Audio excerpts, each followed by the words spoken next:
We're hearing for the first time from Neighborhood Watch volunteer George Zimmerman, hearing from him on his own website, therealgeorgezimmerman.com, asking for money for his legal defense. He says, as a result of the incident and subsequent media coverage, I've been forced to leave my home, my school, my family, and ultimately my entire life. This after a special prosecutor canceled a grand jury scheduled to convene today to decide whether to charge Zimmerman in the death of 17-year-old Trayvon Martin. Joining me this morning are Trayvon's parents, Tracy Martin and Sabrina Fulton, along with their attorney, Benjamin Crump. And we're going to talk specifically about Special Prosecutor Angela Corey and her investigation in a moment. But first, about this website, Zimmerman calls the night of February 26th a life-altering event. He talks about losing his job, losing money, among other things. Sabrina, what is your reaction to George Zimmerman starting this website, and how do you feel that he is overtly asking people for money? This is America, so people can do as they please. We don't particularly agree with it, and our life has changed on February 26th forever. This is not just life-changing for us. Life ended for Trayvon Martin, so this has affected us very deeply. Tracy, there is a section of the site titled The Facts, and on it, George Zimmerman has put a quote from the author James W. Lowen saying, people have a right to their own opinions, but not to their own facts. Evidence must be located, not created, and opinions not backed by evidence cannot be given much weight. So Zimmerman there seems to be saying that the evidence is going to be on his side. What is your response to that? My response to that would be at Sanford Police Department, taking the evidence from George Zimmerman that day, he definitely wouldn't be making that statement. Benjamin, the special prosecutor Angela Corey's decision not to convene the grand jury today, April 10th, was a date a lot of people had expected to learn something potentially, certainly for Trayvon's parents. A decision could be made at any day, at any moment. But what are you hearing about what could happen and when?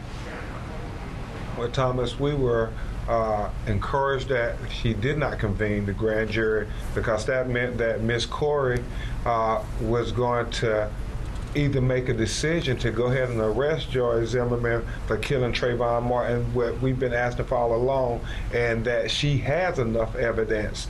We thought they had enough from day one for the police to make the arrest, but in the 43 days it has been now and counting, we think the evidence has unfolded to give a plethora of evidence to at least arrest George Zimmerman. We're not talking about him being convicted. He'll have his day in court. He can make whatever arguments he wants, but to at least arrest him.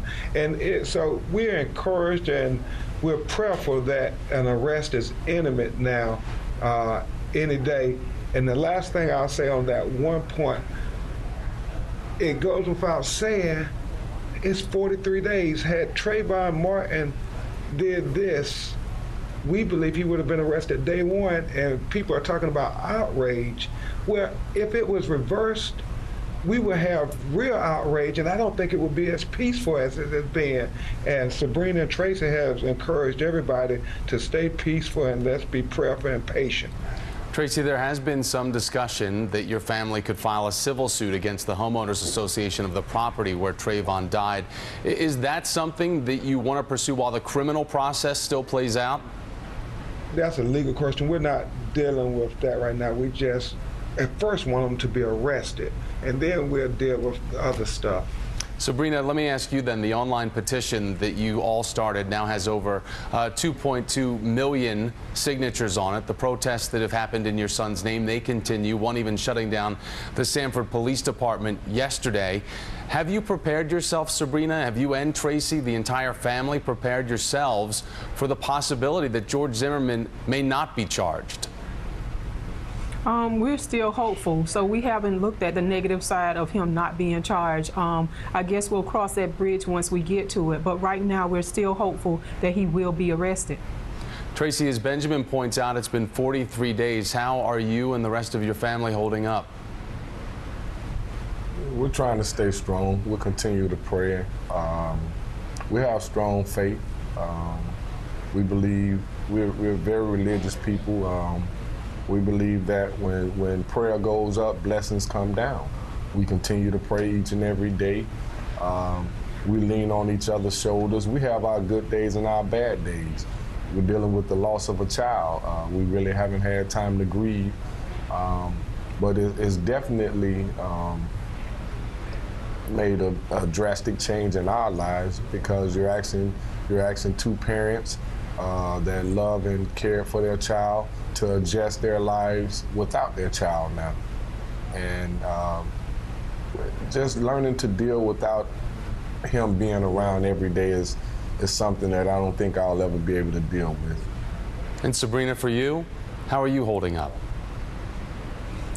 Just like he said, I have my good days and my bad days. I have my moments where I'm smiling, thinking about Trayvon's smile. And I have my moments where I'm still crying and missing him and just want a hug and a kiss and just to talk to him to see how he's doing. You know, it's very difficult, but we're trying to make it. Is it still both of your hopes and the desire that you expressed that the city of Sanford remain calm as this investigation continues, to ask people for more patience, because a lot of people did have this date on the calendar, hoping that by April 10th there would be some forward motion in the search for justice for Trayvon? We appreciate the support of everybody that's showing us so much love and support. We appreciate the support as we're trying to be an example to remain calm and to let this case play out. Let the evidence be gathered and let them do a thorough investigation. And it's hard and it's difficult for us to remain calm, and we just ask the supporters to remain calm with us. Benjamin, from a legal aspect, if the special prosecutor were to come back to say that there were not going to be charges filed, would there be any legal recourse for Tracy and Sabrina to try to move this forward? Yes, we're talking with the Department of Justice. There's a possibility of federal civil rights claims. Also, you address a civil matter after the criminal matter. That is a possibility, but first and foremost, we think that it would be a huge miscarriage of justice if George Zimmerman, this armed vigilante, was not arrested for killing an unarmed teen who only had a bag of Skittles and a can of iced tea. The whole world is watching, so you gotta arrest them, because what message would that send to the rest of the world if you could do this in America, the great beacon of hope and the great beacon of justice for everybody in the world to see? And this is the message that you send. You can kill an unarmed teen and not even be arrested for it. It cannot stand. That cannot be the message we send as a country. Attorney Benjamin Crump, along with Trayvon Martin's parents, Sabrina Fulton and Tracy Martin. My thanks to all three of you for joining us, and we'll continue to follow this story to see what news develops from the special investigation that's being conducted right now by Angela Corey. Thank you again. Thank you. Thank you.